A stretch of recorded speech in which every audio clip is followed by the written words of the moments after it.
রাসূল বলেছেন আলেমরা হলো ওয়ারিস, আর আল্লাহ বললেন পৃথিবীর আলেমরাই আল্লাহকে সবথেকে বেশি ভয় করে। আলেম কারা? বসিরহাটের বড় মাওলানা তিনি তার কিতাবে লিখেছেন, পীর মুরিদের তথ্য নামীয় কিতাবে, যে আলেম হলো তারা যারা কমপক্ষে তাফসীরে জালালাইন এবং মিশকাতুল মাসাবিহ এই দুটো কিতাবের জ্ঞান পড়ে হোক বা শুনে হোক সঞ্চয় করেছে, তারাই হলো আলেম। একটু মহব্বত করে বলুন সুবহানাল্লাহ, আর একটু আওয়াজ দিয়ে বলুন সুবহানাল্লাহ। নারায়ে তাকবীর। আমার ভাই ও বাবাজিরা আমার, ফুরফুরা দরবার শরীফের পীর মুজাদ্দিদুজ্জামানের মেজো সাহেব জাদা মাঝে মধ্যে মজলিসে এই কথা বলার পরে শ্রোতা জিজ্ঞাসা করলে তিনি বলতেন, বাবা একটা আলোচনা করতে আমি 2 ঘন্টা কি 3 ঘন্টা পর কিতাব পড়েছি, একটা বিষয়ের জ্ঞান আমার সঞ্চয় হয়েছে, কিন্তু তোমরা যারা মাগরিবের নামাজের পর থেকে এ পর্যন্ত বসে রয়েছ, 4 জন 5 জন আলেমের আলোচনা শুনলে অল্প সময়ে 5 রকম জ্ঞান তোমাদের সঞ্চয় হলো। আর আমি ফুরফুরার পীর আবু জাফর মেজো হুজুর রহমাতুল্লাহ আলাইহি, আমি তোমার মতো অতটা সময় ধরে কখনো পড়েছি আর কখনো আলোচনা করেছি। এই টোটাল টাইমের ভিতরে আমার একটা বিষয়ের জ্ঞান অর্জন হয়েছে, আর সেই সময়ে তোমার 5টা বিষয়ের জ্ঞান অর্জন হয়েছে। এবারে বলো, আমি বেশি জ্ঞানী না তুমি জ্ঞানী বেশি? বলেন। আমি তো যে কিতাব আজকে পড়েছি, একটাই কিতাব পড়েছি কি 2টো কিতাব পড়েছি একটা বিষয়ের। আর আপনারা মাগরিবের পর থেকে যতগুলো বক্তার আলোচনা করেছেন, এক একটা বক্তার আলোচনা এক এক রকম, তাহলে 5 রকম জ্ঞান সঞ্চয় হয়েছে। তাহলে আমি আজকে যে জ্ঞান সঞ্চয় করেছি তার থেকে আপনারা বেশি জ্ঞান সঞ্চয় করেছেন না? কথা বলেন, কথা বলেন। তাই মুজাদ্দিদুল জামানের মেজো সাহেব জাদা মেজো হুজুর বলতেন, বাবা তোমরা আমার থেকে সব বড় বড়, আমার থেকে তোমাদের জ্ঞান বেশি। তারা পীর, বাবা পীর, তারা পীর সাহেবরা পীর হওয়া খুব সহজ বিষয়। পীর হওয়া খুব সহজ। কিরকম সহজ জানেন? আমি বলছি না, বসিরহাটের আল্লামা হুজুর লিখেছেন তার কিতাবে, তাসাউফ তত্ত্ব কিতাবে লেখা রয়েছে, হুজুর বলেছেন, বা পীর মুরিদের তত্ত্ব কিতাবেও লেখা রয়েছে, হুজুর বলেছেন পীর হতে গেলে একটা ব্যক্তির ভিতরে 5টা শর্ত থাকা লাগে। কটা? বলে দেবো? বলে দেবো না? জানেন আপনারা? জানলে আর বলবো না, না জানলে বলবো। জানেন না? তো হুজুর আল্লামা লিখেছেন প্রথম শর্ত হলো তাকে আলেম হতে হবে। কি হতে হবে? একটু আগে আলেমের কথা বলছিলাম না? নবী বলেছেন আমার, বলেন বলেন, ওয়ারিস। আল্লাহ বলেছেন পৃথিবীতে সবথেকে আমার যারা বেশি ভয় করে তারা হলো আলেম। আর বসিরহাট আল্লামা হুজুর তিনি তার কিতাবে লিখতেছেন, আর আল কাউলুল জামিল নামীয় এই কিতাবের উদ্ধৃতি দিয়ে হুজুর লিখতেছেন যে পীর হতে গেলে প্রথম শর্ত হলো তাকে আলেম হতে হবে। কারোর বাড়ি যদি পীর মুরিদের তত্ত্ব নামেও কিতাব থাকে, আপনি আনেন, আমি দেখিয়ে দিচ্ছি কোথায় লেখা আছে। হুজুর আল্লামা দ্বিতীয় নম্বরে বলেছেন, পীর হতে গেলে ওই ব্যক্তিটার ভিতরে আল্লাহর ভয় থাকা লাগবে প্রচুর পরিমাণে। নাম্বার 1 আলেম হতে হবে। 2 নাম্বার, সেই ব্যক্তিটার ভিতরে খোদা ভীতি থাকতে হবে প্রচুর পরিমাণে। ও বাবাজি ভাই জানেরা, আর আমি আগেও বলেছি এখনো বলছি, আলেমরাই দুনিয়ার জমিনে সব থেকে আল্লাহকে বেশি ভয় করে। এটা আমি নয়, মহান আল্লাহর কোরআন ঘোষণা করেছে। ও বাবাজি ভাই জানেরা, পীর হতে গেলে 3 নাম্বার শর্ত হলো ওই ব্যক্তিটার দুনিয়ার আকর্ষণ কম থাকা লাগবে আর পরকালের আকর্ষণ থাকবে বেশি। দুনিয়ার আকর্ষণ যে মোটে থাকবে না এটা নয়, কারণ পেটের ক্ষুধার জ্বালা আল্লাহ স্বভাব দিয়েছে, কম বেশি দুনিয়ার কাজ করবে, কিন্তু পরকালের চিন্তা ভাবনাটা থাকবে তার ভিতরে বেশি। পীর হতে গেলে 5টা শর্ত, 3টে বলে দিয়েছি, আবার বলছি মুখস্থ করে নেন, কাজে লাগবে। এই 5টা শর্ত যদি আপনার ভিতরে থাকে আপনিও কামেল পীর, যার ভিতরে থাকবে সে ব্যক্তি কামেল পীর। আর যদি কারোর ভিতরে না থাকে, সে যদি বড় সাইনবোর্ড দিয়েও বিজ্ঞাপন করে আমি পীর পীর পীর, বসিরহাট আল্লামা হুজুরের কিতাব অনুযায়ী ও ব্যক্তি পীর নয়। থাকা লাগবে 5টা শর্ত। আবার যেন আপনারা বলবেন না যে হুজুর মনে হয় পীর বিরোধী। আমি পীর বিরোধী কোন কথা বলেছি? পীর হতে গেলে কটা শর্ত লাগে সেইটা বলবো।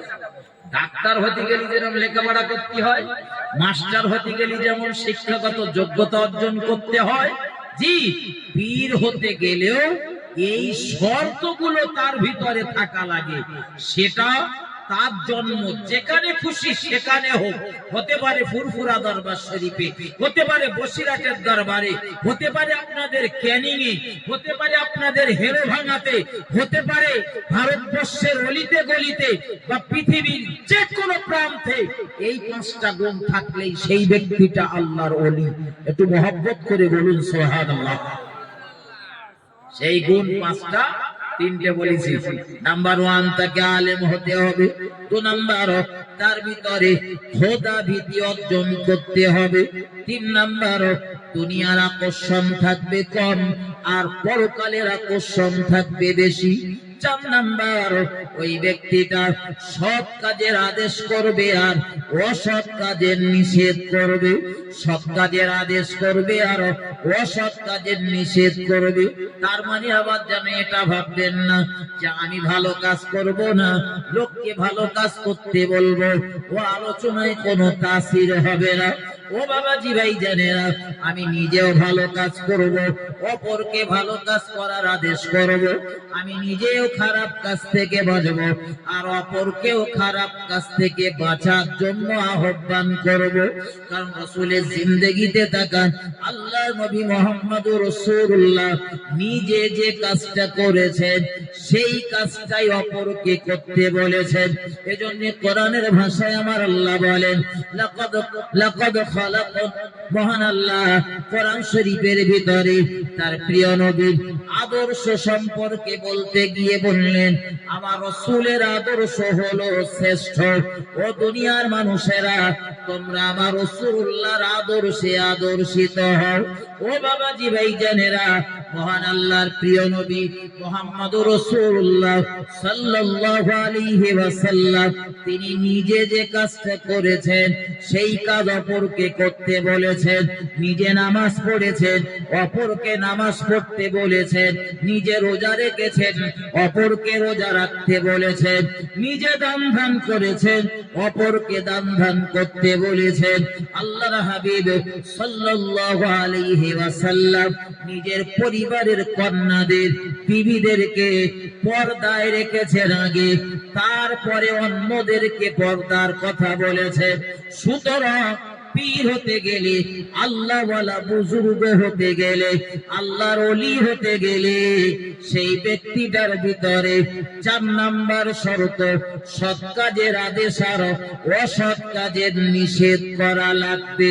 5 নাম্বার শর্ত হলো ওই ব্যক্তিটা কোন কামেল পীরের দরবার থেকে, কোন কামেল পীরের দরবারে বেশ কিছুদিন থেকে ও বাবাজি ভাই জানেরা আমল করার পদ্ধতি শিক্ষা নিতে হবে।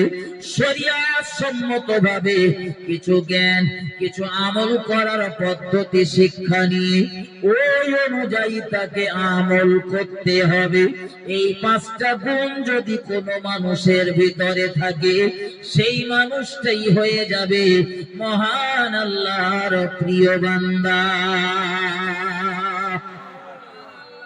পীর হওয়া সহজ না কঠিন? কঠিন। কঠিন বলে মনে হচ্ছে না? পীর হওয়া সহজ, আপনি চেষ্টা করে পীর হতে পারবেন, কিন্তু আপনি চেষ্টা করে নবী হতে পারবেন? পারবেন? নবী হওয়া কঠিন, পীর হওয়া সহজ। যাই বা হোক, চেষ্টা চালালে আপনি হতে পারবেন। আপনি বলেন হুজুর আমি তো মাদ্রাসায় পড়িনি, আমি তো আলেম হতে পারবো না। এই শোনেন তাহলে একটা 2 মিনিট একটা, এটা বলে কোরআন হাদিস, তবে জ্বলন্ত দলিল রয়েছে তাই বলতেছি, নিভানো দলিল না, বলো জ্বলন্ত দলিল। বসিরহাট আল্লামা হুজুরের মাজারে কেউ গিয়েছেন? এর ভিতরে যা আছে কেউ গেছেন? আপনি গেছেন, আর কোন আপনি গেছেন? আলহামদুলিল্লাহ, দুজন মুরব্বী ভাই গিয়েছেন।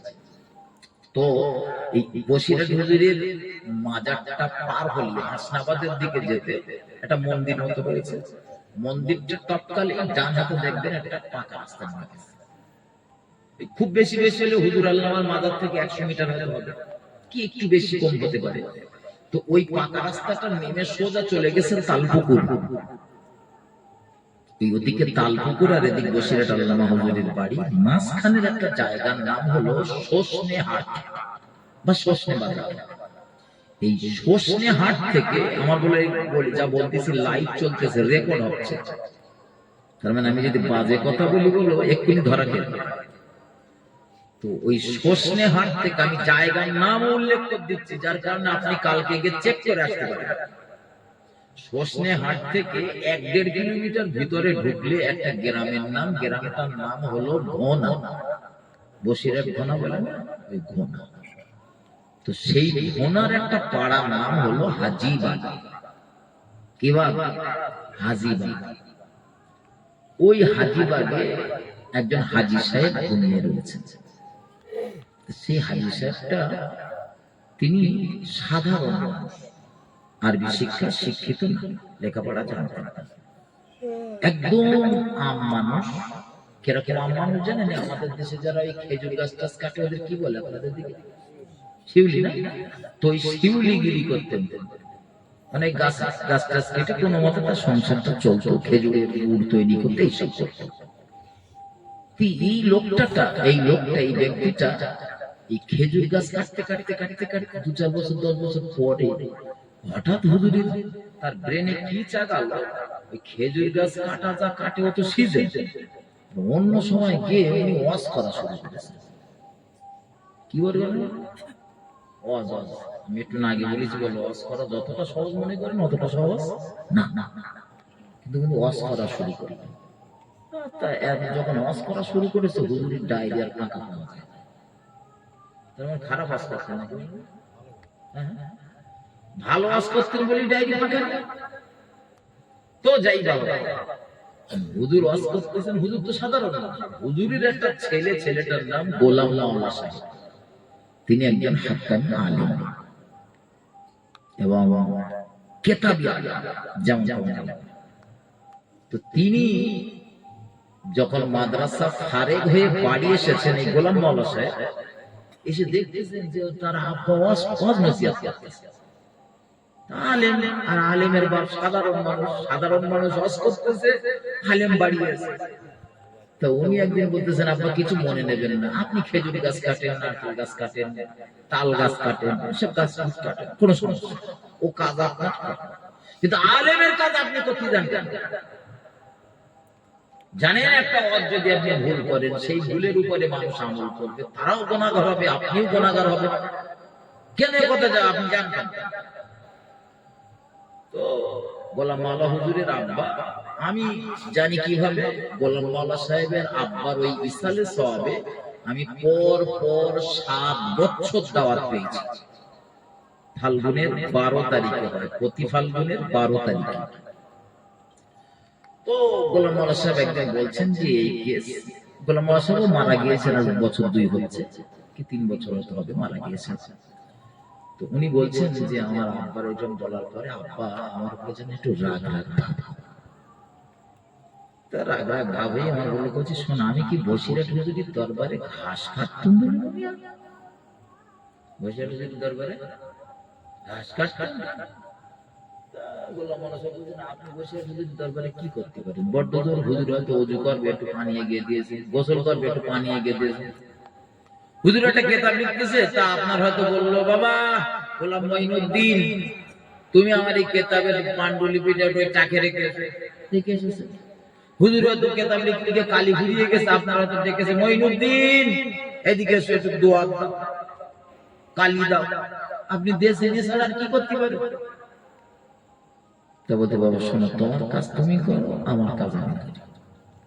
তুমি আলেম মানুষ, আমি সাধারণ মানুষ, তুমি তোমার কাজ করে দাও, আমি আমার কাজ করি, আমার কাজে তুমি নাক গলাবে না।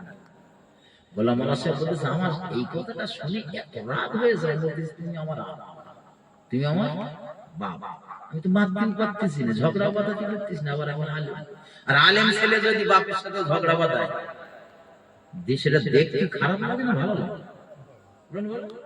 সাদা জামায় দাগ বেশি লাগে না? হ্যাঁ।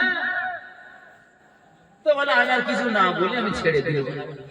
আব্বা এইভাবে তোমারে হবে না, তুমি আজ থেকে ওয়াজ করতে যাবে, আর আমি তোমার সাথে তালবে ইলম হিসেবে যাব। তালিবুল ইলম হয়ে যাও। আর গিয়ে যদি দেখি যে তুমি ভুলভাল ওয়াজ করেছো, তা আজকে তোমার ওয়াজ করার স্বাদ আমি মেটাবো। ওই স্টেজে গিয়ে তোমার পেছনে বসে থাকবো, আর যদি কোনো ভুলভাল ওয়াজ করেছো, তো ওই জনগণের সামনে তোমার ভুল ধরবো, যাতে তুমি বেউজ্জতি হও। আর বেউজ্জতি হইলে মানে গোলাম আল্লাহ সাহেব ভাবতেছেন যে আব্বা এরকম বেউজ্জতি হইলে আর ওয়াজ নসিহত করবে। তাহলে আমি গিয়েছি, যাওয়ার পরে কমিটির ছেলেরা ডেকে আমার আব্বা বলতেছে, কোচি আমার এই কোচিটা না সবে মাদ্রাসা থেকে ফারেক হয়ে বাড়ি এসেছে, তো তোমরা এর একটু সময় দেবে? তো তারা বললো, তা আপনার বেটা যখন বলতেছেন তো 10 মিনিট টাইম দেয়। তো ওনার কাছে আর একটা টাইম দাও, 10 মিনিট কি বলবো, মিনিট 20 আধ ঘন্টা টাইম দাও। তা বলতে, হুজুর ভালো যদি করে তা আধ ঘন্টা বলবেন, আর খারাপ যদি হয় তো 10 মিনিট পর আপনার উঠতে হবে। তো গোলাম আল্লাহ সাহেব বলছেন, আমি গেছি গিয়ে আধ ঘন্টা 40 মিনিট ধরে ওয়াজ নসিহত করেছি, আর তারপরে দেখলাম আমার আব্বা পেছন থেকে হাজির। আমার আব্বার আমি স্টেজ ছেড়ে দিয়েছি, আমার আব্বা ওয়াজ করতেছে, আমি পেছনে বসে রয়েছি। কমিটির ছেলেরা ঘন ঘন আসতেছে, আর আমার বলতেছে, ভাই একটু চলেন, একটু টিফিনি করে নেবেন, একটু নাস্তা করে নেবেন, একটু খেয়ে নেবেন, চলে। ওরা যতবার আসে চা দেবেন, দেন, কোনো সমস্যা নেই, কিন্তু বসে বসে আমার বসে বসে দেন। বেশি ওটা উঠি করলে না আমার বক্তৃতা শুনবে। একটা একটা জায়গায় গিয়ে বসেন, সবার আশপাশ বলে দিয়ে দেন। হযরত তো হুজুর বলছেন যে আমি আব্বার পিছনে বসে রয়েছি, আর কমিটির ছেলেদের এসে বারবার বকা দিচ্ছে,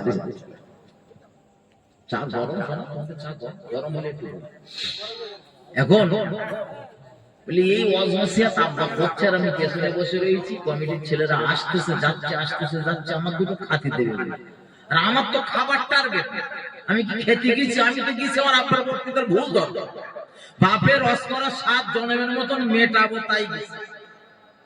কিন্তু অবাক হয়ে গেলাম, বাপের পেছনে বসে রয়েছি, আর আমার আব্বা টানা 2 থেকে 2.5 ঘন্টা বক্তৃতা করেছে। কিন্তু এই 2 থেকে 2.5 ঘন্টা বক্তৃতায় কোরআন হাদিসের যেন মনে হচ্ছে ফুল ঝুরি ঝরাচ্ছে। কোরআন হাদিসের হ্যাঁ, এই 2-2.5 ঘন্টা ধরে আমার আব্বা ওয়াজ নসিহত করেছেন। আমি অবাক হয়ে গেলাম। টোটাল আলোচনার ভিতরে আমার আব্বার এই টোটাল আলোচনার ভিতরে আমি গোলাম মাওলা, আমি একজন টাইটেল পাস করা মাওলানা, কিতাবী আলেম, আমার ক্ষমতা হয়নি আমার বাপের বক্তৃতার ভুল ধরা। একটু মহব্বত করে বলেন।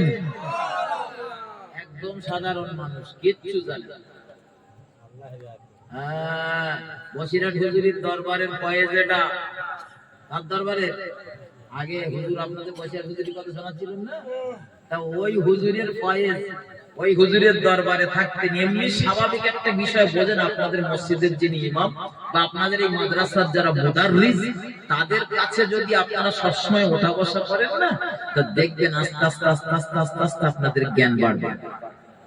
বাড়বে না? বাড়বে না?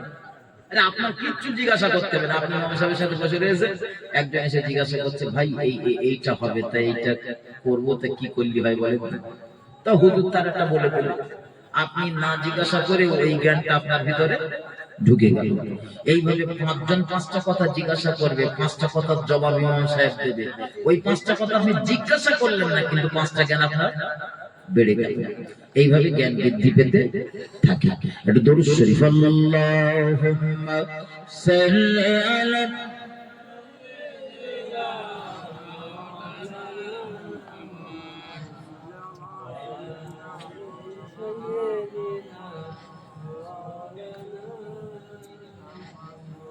কবর তোমার খবর শুনে আমার চোখের পানি ঝরে, জেগিয়েছে তোমার বুকে আর ফেরেনি দেশে। আল্লাহুম্মা সাল্লি আলা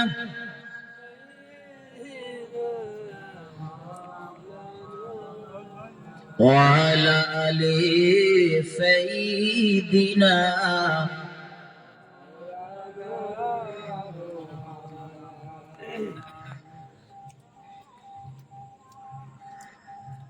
ভাই আমি আপনাদের শোনাচ্ছিলাম, মূল গোড়ায় ফিরেছে যে আলেমরা আল্লাহকে বেশি ভয় করে। এই বিষয়ে বলতে গিয়ে এতদূর পর্যন্ত চলে এসেছি। পীর হতে গেলে কটা শর্ত লাগে সেটাও আপনাদের ব্রেনে ঢুকিয়ে দিয়েছি, কাজে লাগবে আপনাদের ইনশাআল্লাহ। চলুন ফিরি।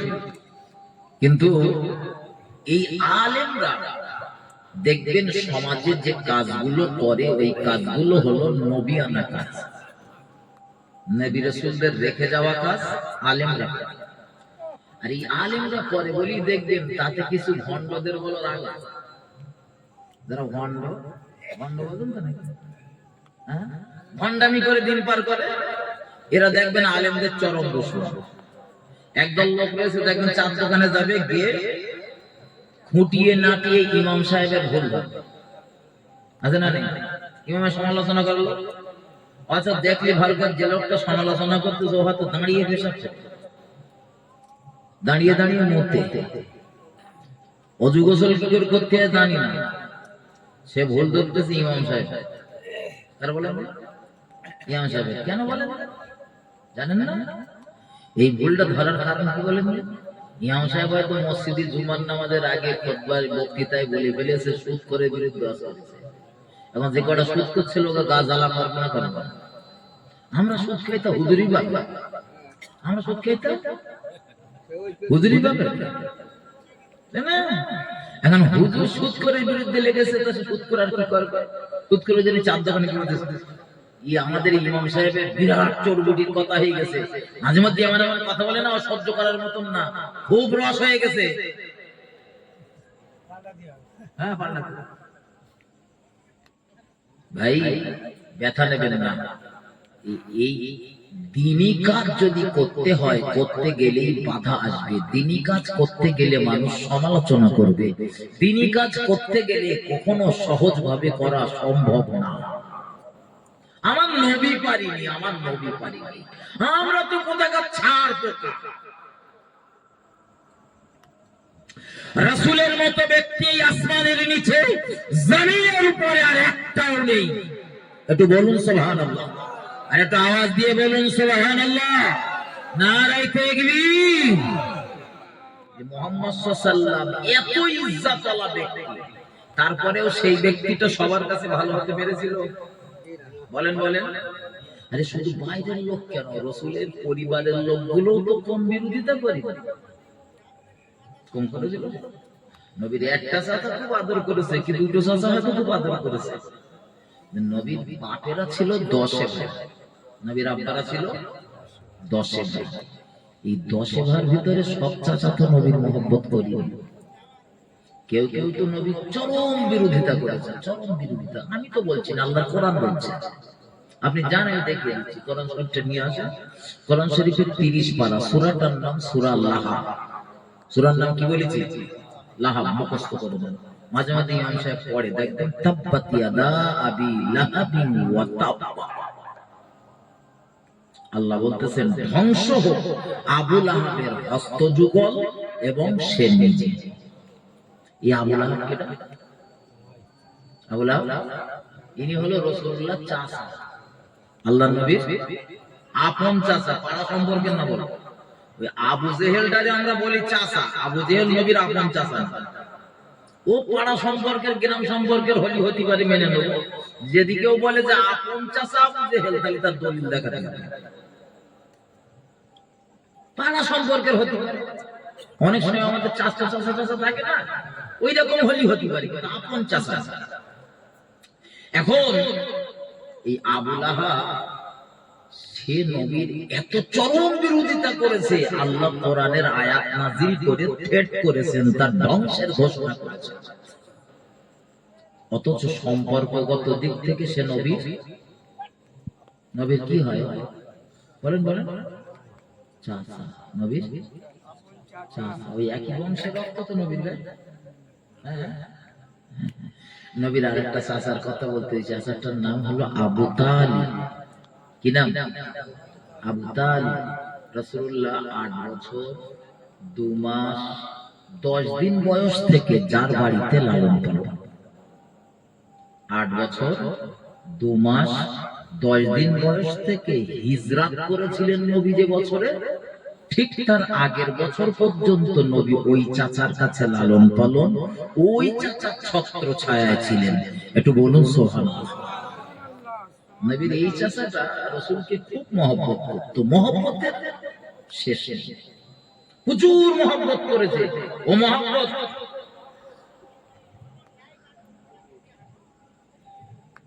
পৃথিবীর অন্য কোন মানুষ রাসূলকে করতে পারেনি, কিন্তু নবী সেই চাচাটা যাবে জাহান্নামে। কোথায়? আবু লাহাব কোথায় যাবে বলেন বলেন? জাহান্নামে।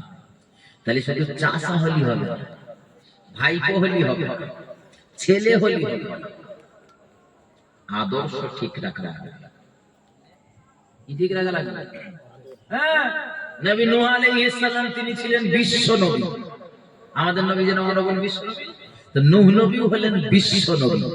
এইজন্য নূহ নবীর পিরিয়ডে तमाम পৃথিবীতে প্লাবন হয়েছে বিশ্ব নবী।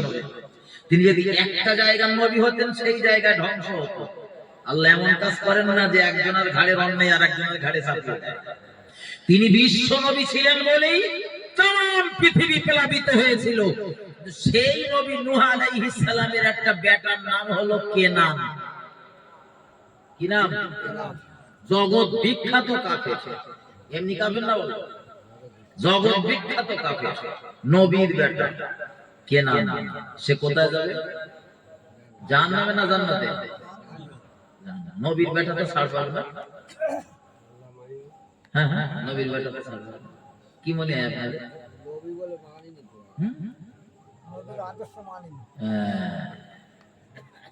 হতে পারে নবীর বেটা, কিন্তু বেটা তাই তুমি বেটা তাই, তোমার ওই বেটাগিরি সেদিন চলবে না, চলবে না। নবীর বেটা কেনান যদি ছাড় না পায়, তুমি আলেমের ছেলে বলে যেন অহংকারে ফেটে পড়ো না, তুমিও ছাড় পাবা। বাবা বাবা, ওইসব ধোঁয়া দেওয়া বক্তৃতা, ধোঁয়া দেওয়া আওয়াজ, সুবহানাল্লাহ মারা আওয়াজ সমাজে প্রচুর চলেছে, প্রচুর চলেছে। আসুন না, সমাজের যে রোগগুলো দেখা যাচ্ছে, ওই রোগ সারা নিয়ে করা।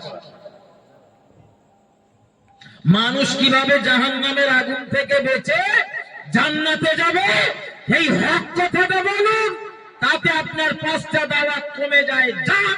দাওয়াতের আশা করবেন না, মানুষ বাঁচুক জাহান্নামের আগুন থেকে। ঠিক না ভুল কথা বলে? রাগ হচ্ছে নাকি আপনাদের? রাগ করবেন না, আমার কথাগুলো বুঝবেন, ভাববেন, বালিশে মাথা দিয়ে সারাদিন কাল ভাববেন আমি কথাগুলো কি বলে গেছি। আমার ভাই ও বাবাজির আমার, ভুল আমাকে নেবেন না, ভুল আমাকে বুঝবেন না। যেহেতু দুনিয়া জমিন থেকে আমাদের বিদায় নিতে হবে, ইন্তেকাল করতে হবে, মারা যাব, পর্দা নেব। সুতরাং এই দুনিয়া জমিনটা হলো পরকালের জন্য শস্য ক্ষেত স্বরূপ। এখান থেকে কিছু ফসল আমাদের ফলাতে হবে, সেই ফসলগুলো স্টকে রাখতে হবে পরকালের জিন্দেগিতে কাজে লাগানোর জন্য। ও বাবাজি ভাইজানেরা, ছাড় পাবার কোনো উপায় নেই, ছাড় পাবার কোনো পথ খোলা নেই। নবী রাসূলরাও তারাও দুনিয়াতে এসেছে, তারাও দুনিয়া থেকে পর্দা নিয়েছে।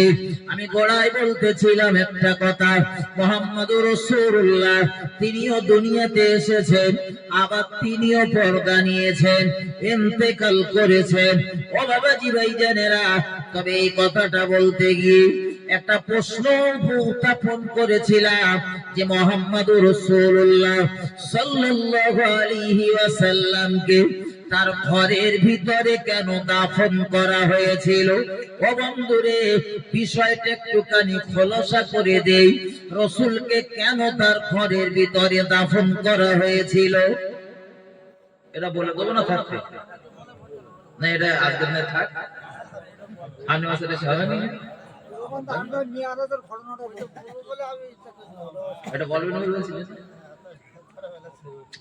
আমার ভাই ও বাবাজিরা আমার, ভুল আমাকে নেবেন না, ভুল আমাকে বুঝবেন না।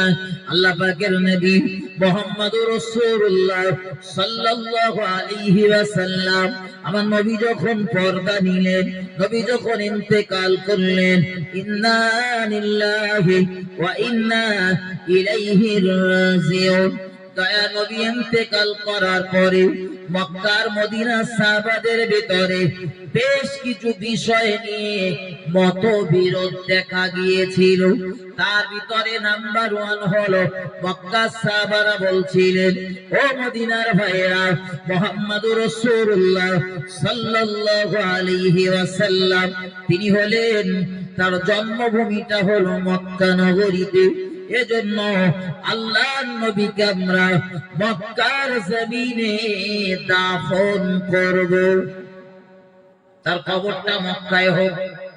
মদিনার সাহাবারা আনসারীরা বলছিলেন, ও মক্কার ভাইয়েরা, আল্লাহর নবী মুহাম্মদুর রাসূলুল্লাহ যেদিন রাতের অন্ধকারে মক্কার জমিন ত্যাগ করে মদিনায় হিজরত করেছিলেন, তোমার দেশের কিছু দুষ্টমতীদের অত্যাচার সইতে না পেরে নবী আমার রাতের অন্ধকারে মক্কার জমিন ছেড়ে হিজরত করে চলে এসেছিলেন এই মদিনার জমিনে। এই মদিনাতে আমরা আল্লাহর নবীকে আশ্রয় দিয়েছিলাম। দয়ার নবী রাসূলুল্লাহ এই মদিনার জমিনে থাকার পরে ওই মক্কা নামীয় দেশটা আবার জয় করেছিলেন, কিন্তু দয়ার নবী রাসূলুল্লাহ ওই মক্কাতে না গিয়ে মদিনাতে থেকে গিয়েছেন। মানে নবী মক্কা জমিনের থেকে মদিনা জমিনকে বেশি মহব্বত করে। আল্লাহর নবীর মাজারটা তাই আমরা মক্কার পরিবর্তে মদিনাতে করব। এটা মহব্বত করে বলুন সুবহানাল্লাহ। তর্ক চলতেছে, মারপিট না, বলো তর্ক। এরা বলে আমরা লোভ, আর ওরা বলে আমরা লোভ। মক্কার যারা তাদেরও খুব সুন্দর। কেউ কেউ তো বলল, শোনো ভাই, মক্কা জিন্দেগিতে আমার নবী মুহাম্মদুর রাসূলুল্লাহর দুজন জীবন্ত ঢাল। একজনের নাম নবীর চাচা আবু তালিব, অপরজনের নাম রাসূলের বিবি হযরত খাদিজাতুল কুবরা। এই দুইজন তো ঘুমিয়ে রয়েছেন মক্কা।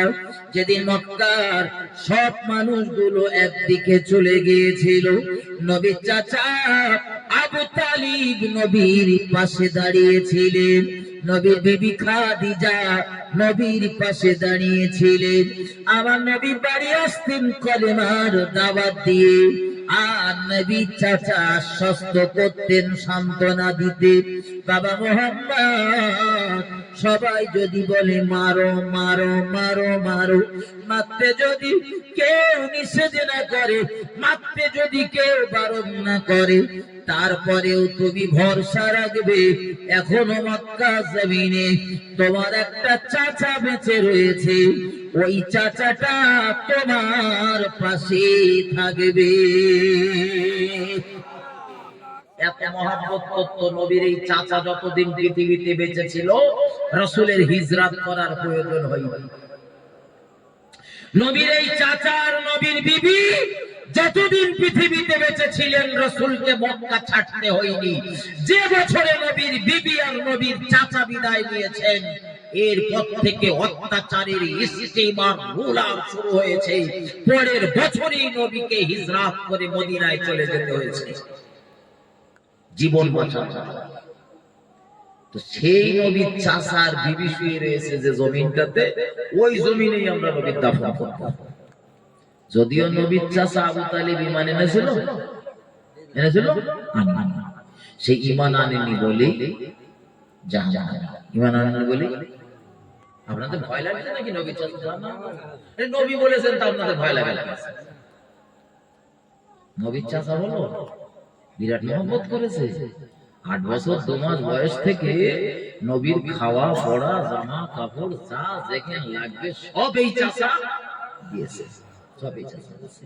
রাসূল যখন একটু বড় হয়েছে, যুবক হয়েছে, নবীর এই চাচাটাই তো ডেকে বলছিলেন, ভাতিজা তুমি তো আস্তে আস্তে বড় হচ্ছ, চলো না ভালো একটা কাজ করো, সেই কাজের বিনিময়ে যে টাকা পয়সাগুলো তুমি পাবে আমার দিতে হবে না, ওগুলো তুমি আস্তে আস্তে আস্তে আস্তে গচ্ছিত করো, জমাও, কারণ পৃথিবীতে তোমার বাপ মা নেই, আমার অবর্তমানে তোমার ভবিষ্যৎটা অন্ধকার, তাই কিছু টাকা পয়সা তুমি একটা সাইড করতে পারলে তোমার ভবিষ্যৎটা ভালো হবে।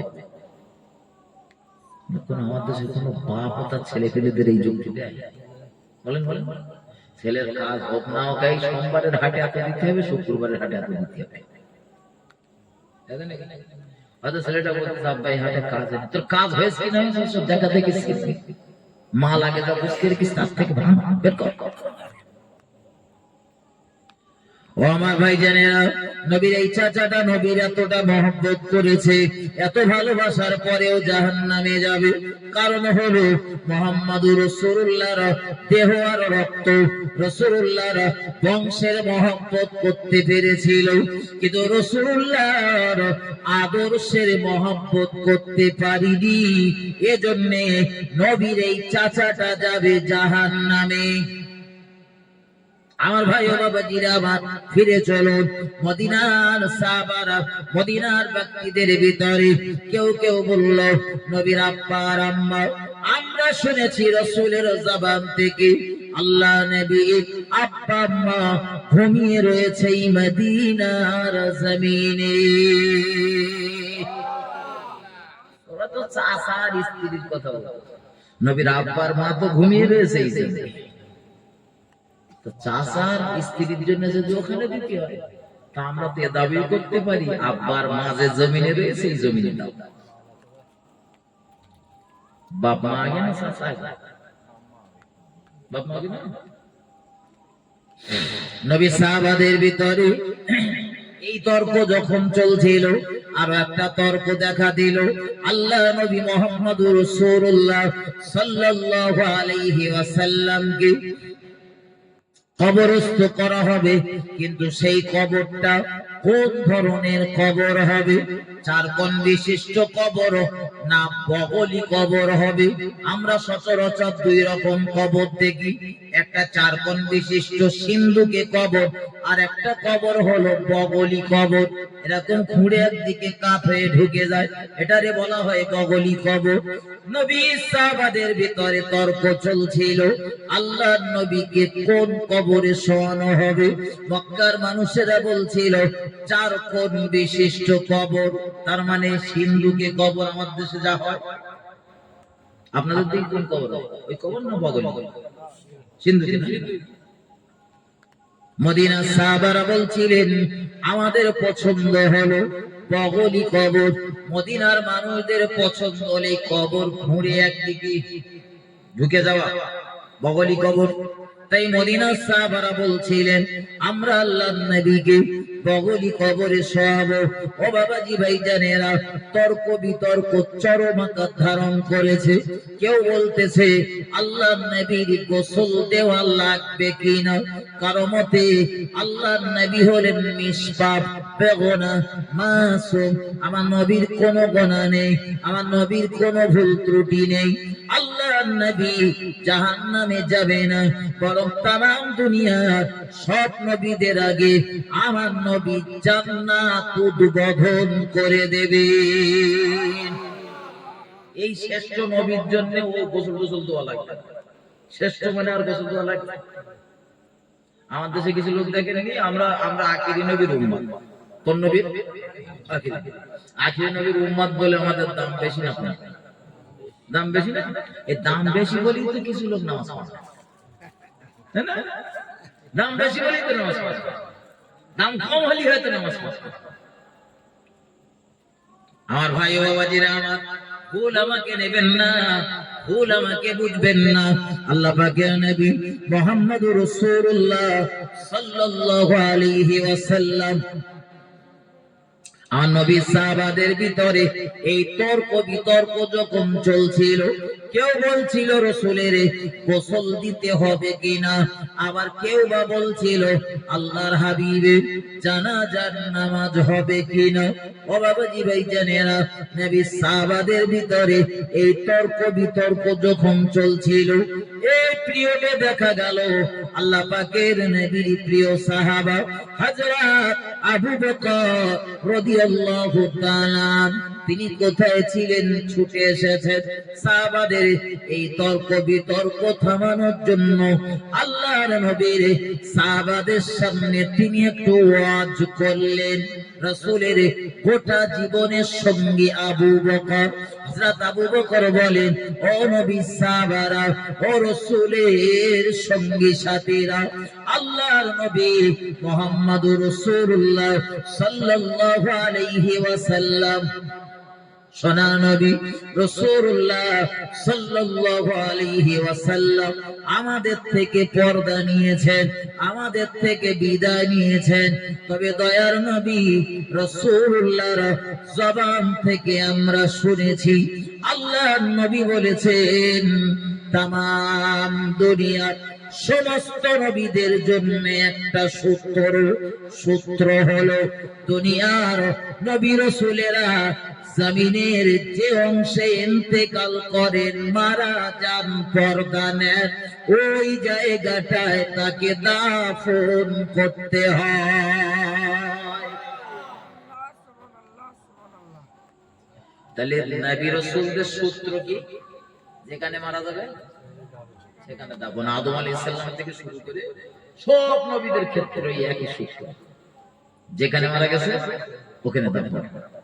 এজন্য আমাদের নবীর দাফন কোথায় হয়েছিল? মৃত্যুটা হয়েছিল, ইন্তেকাল হয়েছিল কোথায়? একটু কথা বলো। নারে তাকবীর, নারে তাকবীর, ফুরফুরা হাত সিলসিলা শরীফ, নারে তাকবীর, আওয়াজে মুজাদ্দিদে জামান, নারে তাকবীর, নারে তাকবীর। দুরূদ শরীফ। আল্লাহুম্মা সাল্লি আলা সাইয়্যিদিনা মাওলানা ওয়া আলা আলি সাইয়্যিদিনা। ভাই, কবরটা কোথায় হবে এটা সিদ্ধান্ত, কিন্তু ওই ঘরটা, যে ঘরটা আয়েশা সিদ্দিকা, তার অনুমতি লাগবে না? লাগবে না? এখনো ঘরটা কি আমাদের ছেলেটার আছে?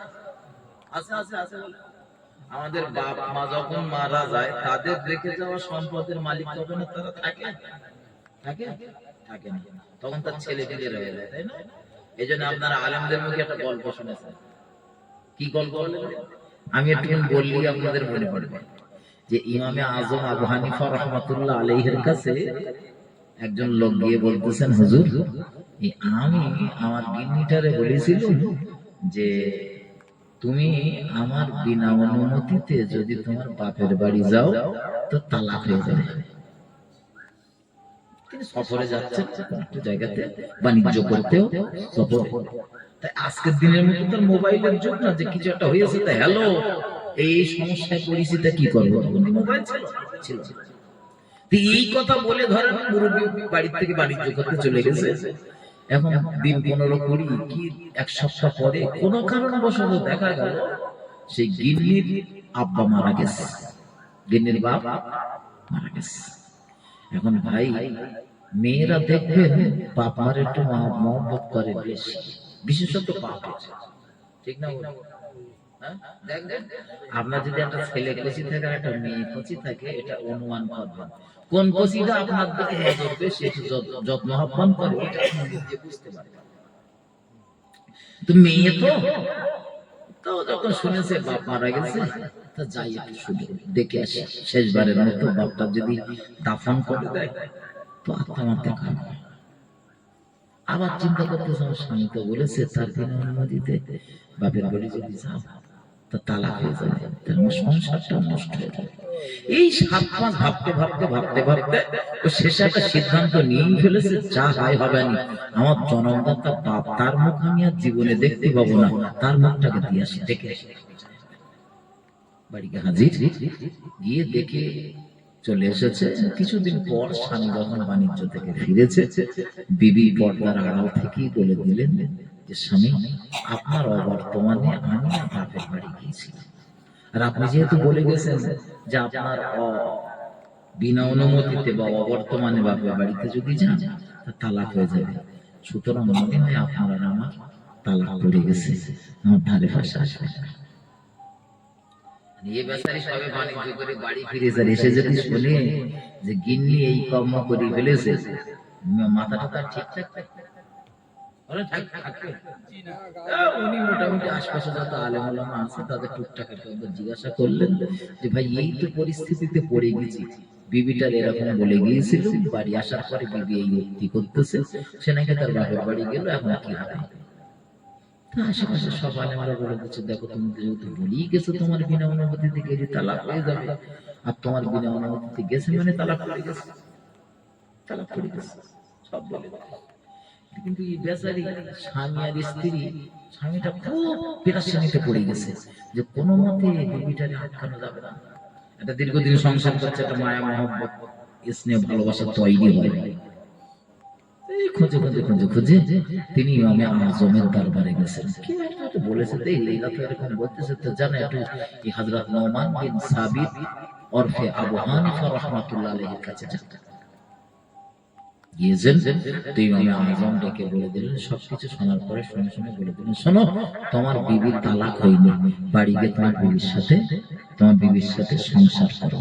একটু মহব্বত করে বলুন সুবহানাল্লাহ।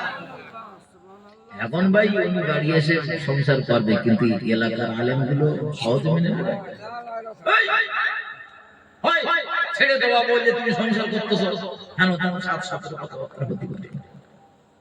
তো একদিন এই আলেমদের জোরাজুরিতে ইমামে আজমকেও ডাকা হলো যে আলেমদের সমস্যা আলেমরা মেটাবে, আলেমদের সমস্যা আলেমদের সমস্যা আমার সাধারণ মানুষ মাথা ব্যথা ডাকা হলো।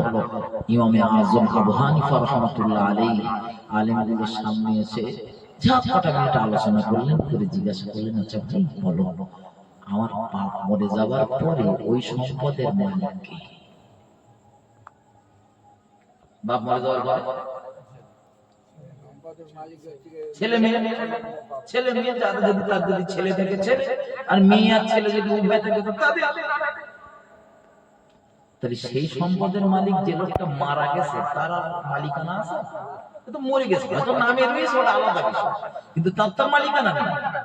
ইমামে আজম আবু হানিফা রাহমাতুল্লাহ আলাইহি বললেন, দেখো বাবা, আমি তো হিসাব করে দেখলাম যে ভদ্রলোক বলেছে আমার বিনা অনুমতিতে ও যদি ওর বাপের বাড়ি যায় তো তালাক, কিন্তু আমি তো দেখলাম ওর বাপের বাড়ি যায়নি, ওর বাপের রেখে যাওয়া যে সম্পদের অংশ ও পেয়েছে সেই অংশতে গেছে বা ওর ভাইয়ের বাড়িতে গেছে। বাপ তো মরে গেছে, ও বাড়ি আর বাপের আছে? তাই আমি বলেছি জোর বিবি তালাক হয়ে গেল, সবাই নদী স্বীকার করে। আমি আপনাদের বলছিলাম রাসূল ইন্তেকাল করেছেন, পর্দা নিয়েছেন, কিন্তু ওই যে ঘরের ভিতরে দাফন করা হবে, ঘরটা কার? আগে ছিল রাসূলের, কিন্তু এখন তো ওটা রাসূলের নেই, ওটা আয়েশা সিদ্দিকার ভাগে পড়া গেছে। আর কোন বিবির গে যদি বলা হয়, সহজ আমার দেশের বিবিগুলোর গে যদি বলা হয়, দেখো তোমাদের জন্য কত কষ্ট করি, জমি জায়গা ঘর বাড়ি যা করেছি খেটে খুটে সব তোমাদের জন্য, তা আমি মরে যাওয়ার পরে সেই সেই বাঁশ বাগানের ওখানে শুকিয়ে ধরতে, এই একটা ঘরে যে ঘরটায় আমি আর তুমি থাকি, এই ঘরের একটা সাইড একটু খুঁড়ে কবর করে তার ভেতর আমার দিয়ে কিনে, আর অপর একটা সাইড আলাদা সাইড একটা খাট কাটলে থেকে এরা রাজি হবে? হবে?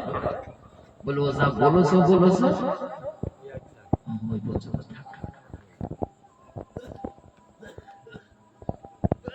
হযরত সিদ্দিকা কুবরা রাদিয়াল্লাহু তাআলা তার কন্যা আয়েশা সিদ্দিকার কাছে যাওয়া হলো অনুমতি নেওয়ার জন্য। আম্মা জান আয়েশা সিদ্দিকা রাদিয়াল্লাহু তাআলা আনহা, আম্মা জান আপনার ঘরের ভিতরে আমরা রাসূলুল্লাহকে দাফন করব সংকল্প করেছি। ও আম্মা জান আপনার অনুমতির প্রয়োজন, আপনি বলুন কি করব। আপনার আব্বা যেটা শুনিয়েছে সেই সূত্র অনুযায়ী আপনার আব্বাকে তো আপনার ঘরের ভিতরে দাফন করা লাগবে। ও বাবাজি ভাইজানেরা, আল্লাহ পাকের নবী প্রিয়তমা বিবি আমাদের আম্মা জান আয়েশা সিদ্দিকা রাদিয়াল্লাহু তাআলা আনহা এক বাক্যে বললেন, ও নবী সাহাবারা, আমার আপনার নবী মুহাম্মদুর রাসূলুল্লাহকে আমার ঘরের ভিতরে দাফন করা মানে তো আমি আয়েশা সিদ্দিকা আমার সৌভাগ্য।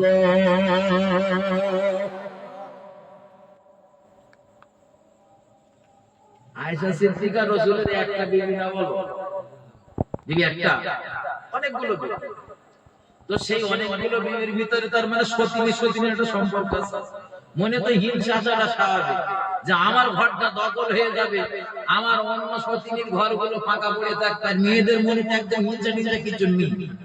আসলে মনে হিংসা যত হিংসা সব ছেলেরা করে নাকি, আর কথা বলে এই পর্যন্ত দেখেছেন? আমি তো পাই কোন শাওরি যে বলেছে আমার বউ ভালো, আর কোন বউ যে বলেছে আমার শাওরি ভালো, আমি এই পর্যন্ত পাই। যদি পান আমার একটু সম্মান দেবেন, আমি দেখে আসি কি হিংসা ওদের মনের ভিতরে। আপনি কল্পনা করুন, একটা মেয়ে আর একটা মেয়ের ভালো থাকা সুখে থাকা ওরা কখনোই দেখতে পারে। একটা বাড়ি দেখবেন 5টা ছেলে মানুষ হবে, কোনো সমস্যা নেই, যেই দেখবেন পরের ঘরে 2-4টা এসে ব্যাস, এইবারে ভাই ভাই গুলো তখন সম্পর্ক হবে সাপ আর নেউলে। আর মূল কারণ আমার ভাই ও বাবাজিরা আমার, কিন্তু রাসূলের প্রিয়তমা বিবি আমাদের আম্মা জান আয়েশা সিদ্দিকা রাদিয়াল্লাহু তাআলা আনহা, আম্মা জান আমার এক বাক্যে বললেন, আমার রাসূলুল্লাহকে যদি আমার ঘরের ভিতরে দাফন করা হয়, ওটা আমি আয়েশা সিদ্দিকা আমার নসিবই ভালো, আমার সৌভাগ্য। একটু মহব্বত করে বলুন সুবহানাল্লাহ। এজন্য রাসূলের লাশটা ওখান থেকে অল্প কিছুক্ষণের জন্য সরানো হলো। কবর খুঁড়তে যতটুকু টাইম, তা কবর খোঁড়ার সময় লাগে না? লাগে না? লাগে। আল্লাহর হাবিবের গোসল দেবে কে? সাহাবাদের ভিতরে তখন তর্ক বিতর্ক চলছে, কেউ গোসলের পক্ষে আর কেউ গোসলের বিপক্ষে। কারণ দয়ার নবী রাসূলুল্লাহর ইজ্জত দেখার ক্ষমতা দুনিয়ার যে কোনো চোখের নেই। রাসূলের ইজ্জত দেখলে ও চোখের ক্ষতি হবে, ও চোখের দৃষ্টি শক্তি লোপ পাবে। কেউ তার মূল্যবান চোখ ক্ষতি করার জন্য ওর ভেতরে যাবে, কথা বলে। কিন্তু রাসূলের প্রিয় সাহাবা আল্লাহর হাবিবের চাচাতো ভাই, অপরদিকে রাসূলের জামাতা হযরত আলী কাররামাল্লাহু ওয়াজহাহু, ইনি হলেন আমার রাসূলুল্লাহর আপন চাচাতো ভাই। হযরত আলী আর মুহাম্মদ সাল্লাল্লাহু আলাইহি ওয়াসাল্লাম পুরো আপন চাচাতো ভাই। কিরকম চাচাতো ভাই? ভাই 8 বছর 2 মাস 10 দিন বয়স থেকে যে চাচার কাছে লালন পালন, ওই চাচার ছেলের নাম হলো হযরত আলী। এইজন্য হিজরতের রাতে নবী আলেমদের মুখে শুনেছেন যে হিজরতের রাতে জিবরাইল আমিন এসে যখন রাসূলকে সংবাদ দিয়েছে, তো রাসূল আলীকে ডেকেছেন। কাকে? পাশের বাড়ি যদি হতো আলী আসতো, কথা বলেন, আসতো। ওই একই ঘর একই বাড়ি, তাই আলীরে ডেকেছেন। ভেতর আলী চলে এসেছে, হুজুর ডাকতেছেন? হ্যাঁ ডেকেছি, আমার এই বিছানায় তোমার একটু আরাম করতে হবে, আমি এখন বেরিয়ে যাব। আচ্ছা, এইরকম পরিস্থিতি যদি হয়, বাইরে অস্ত্রের ঝনঝনা না, আমি ধরো কোনো হুজুরের খুব মহব্বত করি, আর সেই হুজুর যদি বলে আমার মার্ডার করতে হয়ে গেছে, আমার জন্য মার্ডার না করতে পারে, তুমি এই জায়গায় দাঁড়াও, তোমার মার্ডার করতে চলে যাও। আচ্ছা, আমরা কেউ রাজি হব? জীবনের কিন্তু হযরত আলী রাদিয়াল্লাহু তাআলা আনহু ওইসব কোনো ভাবনা চিন্তা নেই, নবীর কি মহব্বত। রাসূল বলেছেন আমি আমার জীবন চলে যাবে, যাক, আমার মৃত্যু তো হবে শহীদি মৃত্যু। বলুন সুবহানাল্লাহ। আর মৃত্যুর ভিতরে উত্তম মৃত্যু হলো শহীদের। আমার ভাইজানেরা, আলোচনা আমি বলিনি, হযরত আলী কাররামাল্লাহু ওয়াজহাহুকে কোন একজন সাহাবা জিজ্ঞাসা করছিলেন, ভাই রাসূল ঘর থেকে বেরিয়ে যাচ্ছে আর আপনাকে ওই জায়গায় শুইয়ে রেখে গেল, আপনার কি কোনো ভয় লাগেনি? হযরত আলী বলছিলেন, আল্লাহর নবী বলেছেন যখন, আমি তখন নিয়াত করছিলাম আল্লাহ আপনার হাবিবের হেফাজত করার জন্য। আমি আলী যদি মারা যায়, আমি আলী যদি আমার জীবন প্রদীপ নিভে যায়, আমি আলী যদি ইন্তিকাল করি, শহীদ হয়ে যায়, আমার মৃত্যুটা হবে শহীদি মৃত্যু, এটা তো আমার নসিব ভালো। একটু মহব্বত করে বলুন সুবহানাল্লাহ। কিন্তু পরে যখন নবী আমায় ডেকে বললেন, আলী কিছু আমানতের মাল রয়েছে, এই মালগুলো অমুকের, এই মালগুলো কাল সকালবেলা সময় সুযোগ বুঝে যার মাল তার কাছে পৌঁছে দেবে, আর সময় সুযোগ বুঝে যত তাড়াতাড়ি পারবে তুমি মক্কা থেকে হিজরত করে মদিনায় চলে আসবে। হযরত আলী বলছেন, আমার নবী এই কথাটা বলার পর আমার মনের অবস্থা পরিবর্তন হয়ে গেল, চিন্তা এসে গেল এইরকম, আল্লাহর নবী বলেছেন যত তাড়াতাড়ি সম্ভব মদিনাতে চলে এসো, আজ রাতে যত বিপদই হোক না কেন আমি আলী আমার মৃত্যু হবে না, যত সময় না আমি মদিনাতে না পৌঁছাবো আমি আলী আমার মৃত্যু হবে না। একটু মহব্বত করে বলুন সুবহানাল্লাহ। কারণ আমার নবী মিথ্যা বলে না, আমার নবী হলেন সত্যবাদী, আমরা সেই নবীর উম্মত, আমরা মিথ্যা বলি না। আল্লাহ নবীর উপাধি ছিল as-সাদিক, সত্যবাদী, আর আমাদের উপাধি কাযযাব দিলি ভালো হয়। এই হাতে যদি এইটা থাকে তো মিথ্যে কথা বলার আর রইছি কোথায়, আর বলতিস আর এক জায়গায়। আমার ভাই ও বাবাজিরা আমার, ভুল আমাকে নেবেন না, ভুল আমাকে বুঝবেন না। আমার আপনার নবী মুহাম্মদুর রাসূলুল্লাহ জীবনে কখনো ইচ্ছাকৃত মিথ্যা কথা বলেনি। কোরআন শরীফের ভিতরে মহান আল্লাহ জানান, লানাতুল্লাহি আলাল কাযিবিন, মিথ্যাবাদীদের উপরে রয়েছে মহান আল্লাহর লানত, মহান আল্লাহর অভিসম্পদ। ও বাবাজি ভাইজানেরা, আমি আপনাদের জ্বালাতন করব না, বিদায় নেবার আগে আমার শেষ কটা কথা মাথায় ঢোকান। আল্লাহ পাকের নবী মুহাম্মদুর রাসূলুল্লাহ গোসলের সম্পূর্ণ দায়িত্ব হযরত আলী কাররামাল্লাহু ওয়াজহাহু এবং সঙ্গে আরো কয়েকজনকে নিয়েছেন। হযরত আলী রাদিয়াল্লাহু তাআলা কাঁধে তুলে নিলেন গোসল দেওয়ার দায়িত্ব। তিনি তিনি ছিলেন ভিতরের অংশ, বাইরে পানি এগিয়ে দেওয়া পানি আনার লোকজন ছিল। হযরত আলী সুন্দর করে রাসূলের গোসল দিয়ে দিয়েছিলেন। এজন্য হযরত আবু বকর রাদিয়াল্লাহু তাআলা আল্লাহর নবীর ইন্তেকালের পর আবু বকরের যখন শাসন ক্ষমতা, হযরত আবু বকর অসুস্থ হলে হযরত আলীকে ডাক দিয়ে বলছিলেন, ও ভাই হযরত আলী, আমি হযরত আবু বকর আপনার কাছে দুটো দাবি করে রেখে যাব। আমার দাবি দুটো আপনার পূরণ করা লাগবে। কি দাবি করবেন ভাই? দাবি পূরণ করার শক্তি সামর্থ্য যদি আমার থাকে, অবশ্যই আমি তোমার দাবি পূরণ করব। হযরত আবু বকর বলছিলেন, ভাই প্রথম দাবি হলো, আমি আবু বকর ইন্তিকাল করার পর, পর্দা নেবার পর যে দুটো হাত দিয়ে তুমি দয়ার নবী রাসূলুল্লাহর গোসল দিয়েছিলে, ওই দুটো হাত দিয়ে আমি আবু বকর আমার গোসলটা তুমি দিয়ে দেবে, ওয়াদা করো, কথা দাও।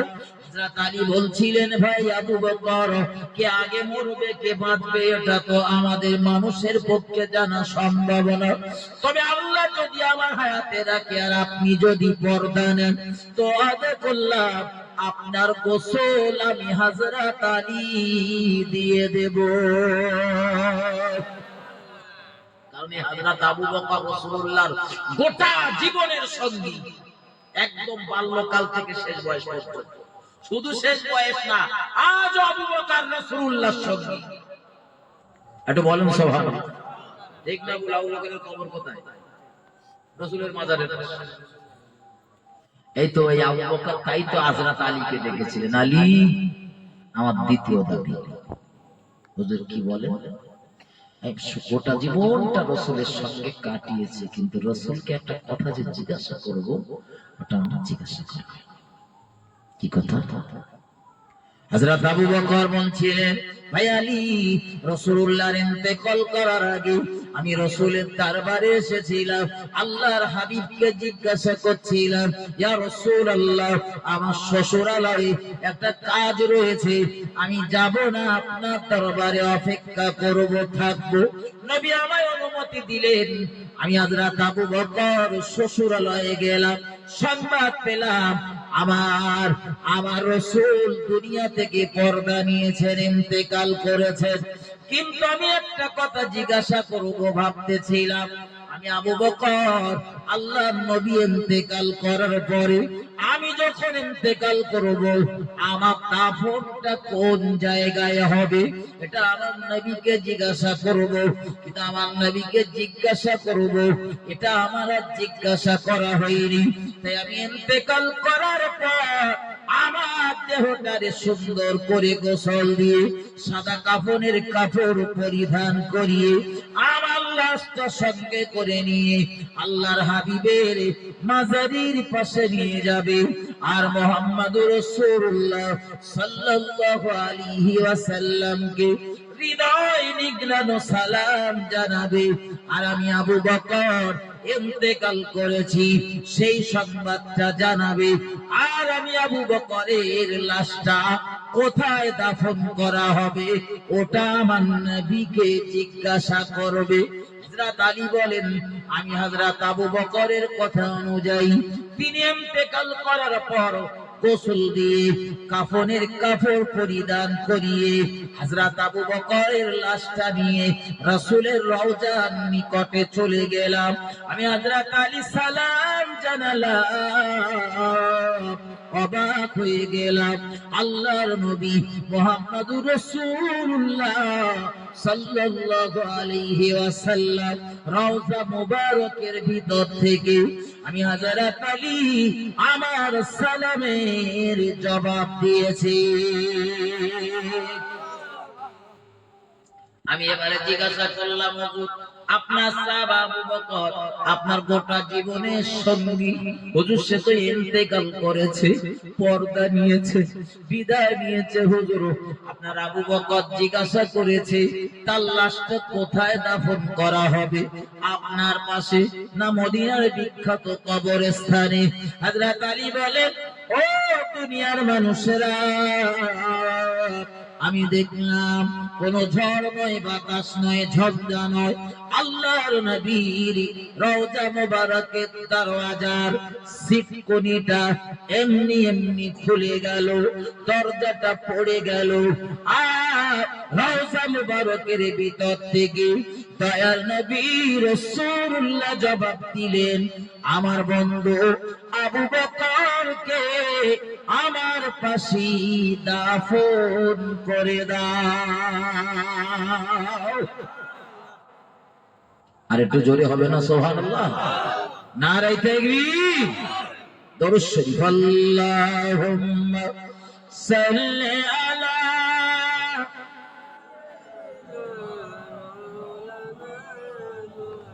ওয়া আলা আলি সাইয়্যিদিনা মা আমিনা। মুখ দেখিয়া বলে মুহাম্মদ,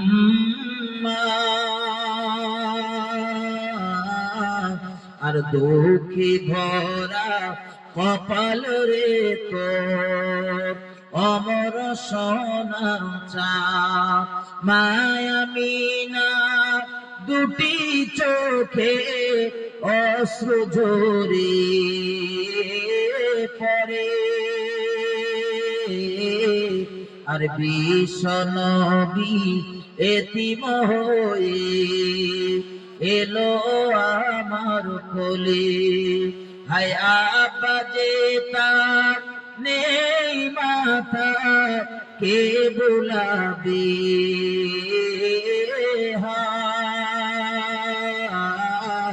আর দুঃখে ভরা কপাল রে তোর অমর সোনার চাঁদ। আল্লাহুম্মা সাল্লি আলা সাইয়্যিদিনা ওয়া আলা আলি সাইয়্যিদিনা।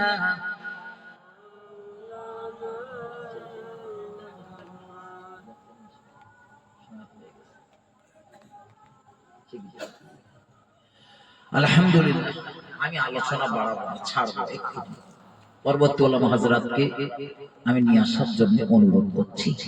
একদম শেষ কথা, 2-3 মিনিটের ভিতরে আমি আপনাদের যেটা বলছিলাম, রাসূল করিম সাল্লাল্লাহু আলাইহি ওয়াসাল্লাম তিনি পর্দা নিয়েছেন, তার কবরটা খোঁড়া হয়ে তার গোসল দিয়েছেন হযরত আলী কাররামাল্লাহু ওয়াজহু, তার নেতৃত্বে আরো কয়েকজন সঙ্গে ছিলেন।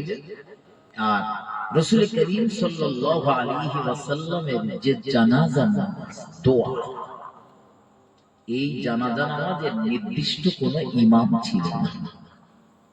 জানাজা নামাজের নির্দিষ্ট কোন ইমাম ছিল না, যে যার পেরেছে জানাজা করেছেন।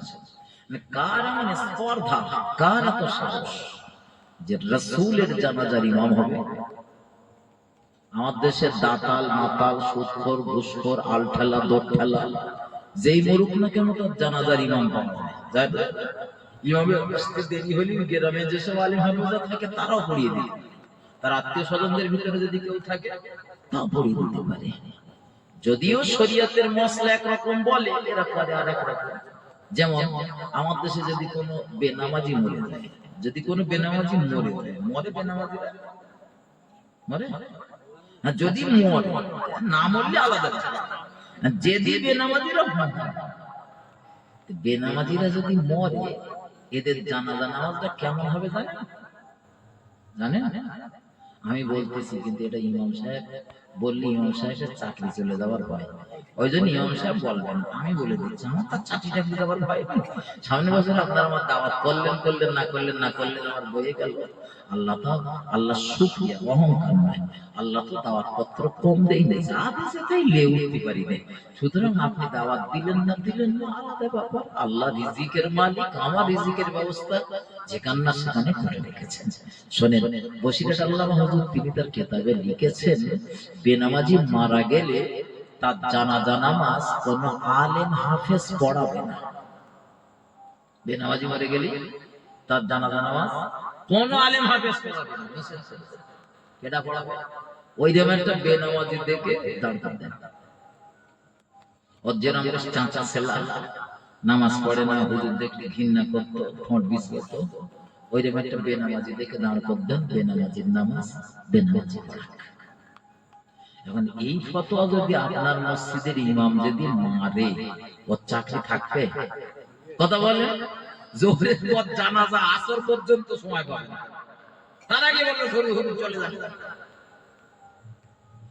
তার মানে বেনামাজিরা খুব ভালো জিনিস বলে মনে হয় নাকি? হ্যাঁ, খুব ভালো জিনিস। নামাজি বেনামাজি মাথায় রাখেন, রাসূল বলেছেন এই কাফের আর ইমানদারের মাঝে পার্থক্য হলো নামাজ। আমি বলছি না যে যারা নামাজ পড়ে না ওরা কাফের, আমি ওর কথা বলতেছি। কেউ যদি এই বিশ্বাসটা করে যে নামাজ আমার পড়তে হয়, নামাজ পড়া আমার জন্য ফরজ, না পড়লে আমি গুনাহগার, আমি পড়তে পারি না আলাদা বিষয়, তাহলে সে ইমানদার। কিন্তু যদি সে এইরকম ভাবে হাঁস তবু মাথা নিচু করে শামুক পায়, তোমরা কি পাও? তাহলে ইমান থাকলো না গেল? বলেন। রমজানের রোজা কেউ যদি মনে করে যে রমজানের রোজা রাখা ফরজ, আল্লাহ পাকের আদেশ, কিন্তু আমি রাখতে পারিনি, আমি গুনাহগার, তার ঈমান আছে, তার ঈমান আছে। কিন্তু যদি মনে করে বাড়ি চাল রয়েছে, বস্তায় চাল থাকার পরে আবার রোজা কেন, তার ঈমান গেল। সুতরাং মাথায় রাখুন, যারা বেনামাজি আপনার হাতে না ধরে পায়ে ধরে বলবো, আল্লাহ কোরআন শরীফের ভিতরে 82 বার বলেছেন আকিমুস সালাহ, আকিমুস সালাহ, আকিমুস সালাহ, বান্দা নামাজ কায়েম করো, নামাজ কায়েম করো, নামাজ কায়েম করো, নামাজ পড়ে। আল্লাহ 82 বার নামাজ কায়েম করার কথা বলেছেন, শুধু পড়ার কথা না, কায়েম করার কথা। যেমন আমি পড়বো, আমার কচি কাচারা পড়বে, আমার বিবি পড়বে, আমার বাপ মা পড়বে, আমার নাতি বাতা পড়বে, আমার বাড়ির আশেপাশের লোকজন পড়বে, মহল্লার লোক পড়বে, গ্রামের লোক পড়বে, এর নাম কায়েম করা। শুধু আমরা একলা পড়তে বলি না, আমার দেশে কিছু নামাজি রয়েছে নিজে পড়ে নামাজ, গিন্নি নামাজ পড়ে না, একদিনও ওয়ার্স করে না, ওখানে গেছে এই কচির মা নামাজ না পড়তে হবে, তুই পড়িস না কেন? আছে না?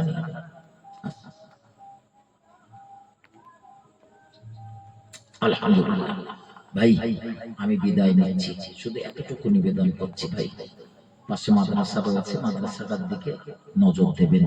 একটা কথা, একটা হাদিস একটুখানি বলে নিই, 1 মিনিট ভাইকে বসিয়ে বিয়াদবি করা হচ্ছে, তারপরে অনেক বলছে হুজুর আসতেছেন, একটুখানি অপেক্ষা করুন, হুজুর আসবেন।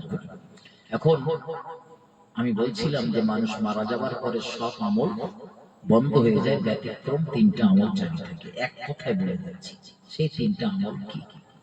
রাসূল বলেছেন সেই 3টা আমল হলো, একটা হলো সাদকায়ে জারিয়া। সাদকায়ে জারিয়া, মসজিদ, মাদ্রাসা, ঈদগাহ, খানকাহ, এই রাস্তাঘাটের কাজ করে দেওয়া, বা শান লাগিয়ে দেওয়া, বা একটা কল টিউবওয়েল বসিয়ে দেওয়া, মানুষ পানি খাবে, ওযু করবে, এই ধরনের কাজ কামগুলো হলো সাদকায়ে জারিয়া, মানুষের উপকারে লাগবে, সাদকায়ে জারিয়া। আর একটা কাজ হলো, যদি আপনি নেক সন্তান রেখে যেতে পারেন, নেক সন্তান মানে কলমাখানি করে দিবে ও সন্তান, কলমাখানি করে দিলে ওটা আপনার উপরই পাওয়া, আলহামদুলিল্লাহ। কিন্তু এমন সন্তান নামাজ কালাম পড়ে, শরীয়তের মাপকাঠির উপরে চলে, 5 ওয়াক্ত নামাজের শেষে বা হাত তুললে রবের দরবারে সে এতটুকু বলে, রব্বির হামহুমা কামা রব্বায়ানি সাগীরা। এইরকম একটা নেক সন্তান যদি রেখে যেতে পারেন, তো কবরে শুয়ে শুয়ে বিনিময় পাবেন এইরকম।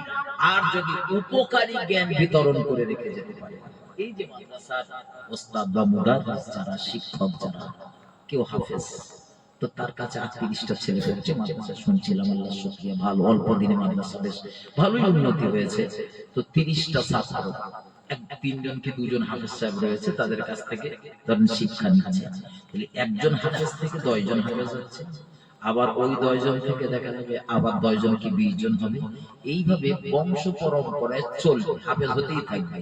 প্রথম যে হাফেজ সে হয়তো কবরে চলে যাবে, কিন্তু কবরে শুয়ে শুয়ে বিনিময় পেতে থাকবে কিয়ামত পর্যন্ত। বলুন সুবহানাল্লাহ। এই 3টা আমল পৃথিবীতে জীবিত অবস্থায় জারি রেখে যাওয়ার চেষ্টা করবে, তার ভিতরে একটা হলো সাদকায়ে জারিয়া। সাদকায়ে জারিয়াটা খুব সহজ, সাদকায়ে জারিয়াটা খুব সহজ। আপনি 2000, 5000, 10,000, 20,000, 50,000 টাকা দিয়ে একটা মসজিদের কাজ করে দিলেন, কি একটা মাদ্রাসার কাজ করে দিলেন, কি একটা টিউবকল বসিয়ে দিলেন, কি আপনার একটা পুকুর রয়েছে একটা ঘাট লাগিয়ে দিলেন, মানুষ নামবে, ওযু করবে, গোসল করবে। এই ধরনের কাজগুলো করে দেবেন। এটা কবরে শুয়ে শুয়ে আপনি বিনিময় পেতে থাকবেন। আজকের মতো বিদায় নিলাম। আল্লাহ তৌফিক দিলে আবার আসবো। সেদিন কিছু নতুন কথা শোনানোর চেষ্টা করব। ওয়া আখিরু দাওয়ানা আনিল হামদুলিল্লাহি রাব্বিল আলামিন। আসসালামু আলাইকুম ওয়া রাহমাতুল্লাহি ওয়া বারাকাতুহু। ভক্তি ভরে দরুদ শরীফ আল্লাহুম্মা সাল্লি আলা সাইয়্যিদিনা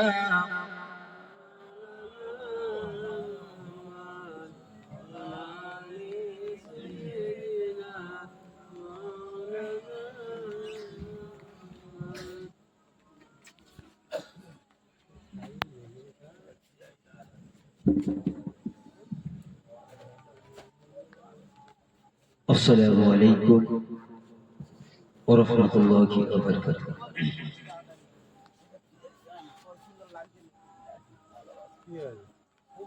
আমার বাপজিরা ভাইজানেরা, সন্ধ্যা থেকে নিয়ে আপনারা এতক্ষণ বসে আছেন। আমাদের কিন্তু যিনি ফুরফুরা শরীফ থেকে এসেছেন আব্দুল কাদের সিদ্দিকী ভাই, উনি এসছেন, ভিতরে বসে আছেন। আমার মুরব্বী কেরামেরা, আপনারা যদি কারোর পেশাব পায়খানা দরকার থেকে আপনারা ফিরে আসেন, উজু করেও চলে আসেন। দেখুন বাবা, আজকে আপনারা বসেছেন নবীর ঘরকে লক্ষ্য করে, এখানে আপনারা বসে আছেন। দোয়া নিয়ে অবশ্যই আপনারা যাবেন। সেই প্রসঙ্গে আমি আপনাদেরকে বলবো, হুজুর যখন এসছেন অবশ্যই হুজুর আপনাদের খেদমতে আসবেন। আমরা আজকের এখানে জড়ো হয়েছি এই প্রতিষ্ঠানকে যেভাবে উন্নতি হবে সেই দিকটা লক্ষ্য করে। দেখুন, বাইরে থেকে আলেম ওলামাদেরকে আমরা যখন দাওয়াত করে আনি, তারা কেউ 10,000, 20,000, 15, 20, 5 কম বেশি নিয়ে তারা চলে যাবে। তো হুজুর আসবেন একটু পরেই, যেহেতু এটা একদম তাহাজ্জুদের শেষ টাইম, ফজরের ওয়াক্ত আসতে চলেছে। তো আমরা হুজুরকে খুব তাড়াতাড়ি নিয়ে আসবো। যারা দোয়া নিতে চান, এদিক সেদিক ঘোরাঘুরি করছেন, আপনারা চলে আসুন। أعوذ بالله من الشيطان الرجيم.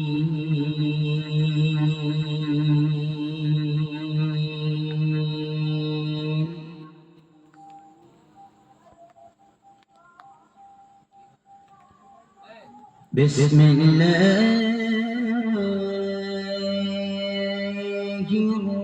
الرحمن الرحيم.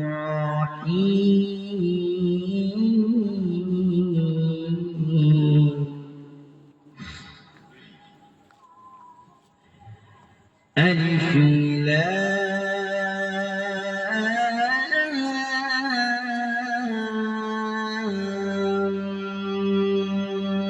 را.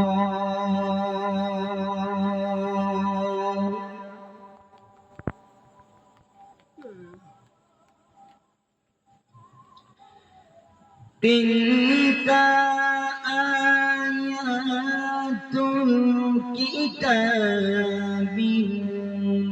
المبين.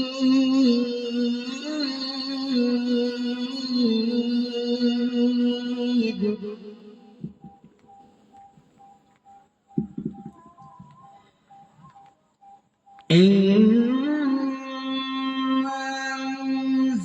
أنزلناه قرآنا عربيا لعلكم تعقلون.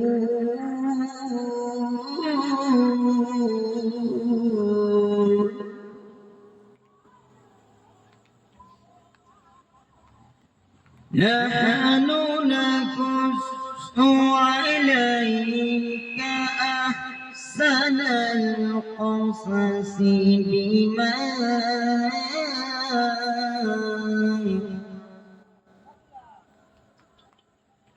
بما أوحينا إليك هذا القرآن